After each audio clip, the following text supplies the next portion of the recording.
Hey everyone, and welcome back to another video. In this video, I'm going to show you how to get your Embed Typeform code for Framer. Now, this video is going to be particularly useful for individuals. Let's say that you want to go ahead and get your Typeform embed code and you want to use it for Framer.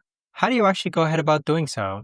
Now, this video is going to be short, sweet, and simple, guys. There's not going to be a lot of steps involved. So first, click into the form where you want the embed code for.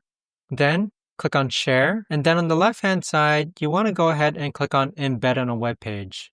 From here, go ahead and click on New Embed, then click on Start Embedding. So there's a drop-down menu here for WordPress, Squarespace, Webflow, or Shopify. Click on General Embeds, and then this is the code that you're going to copy into your Framer website. But that right there, guys, is the best and easiest way that I know of to actually go ahead and get your Embed Typeform code for Framer. If you guys know of a better or easier way to actually do this, let me know in the comments down below. I would love to know. Thanks so much for watching, everyone, and I'll see you guys all in the next video.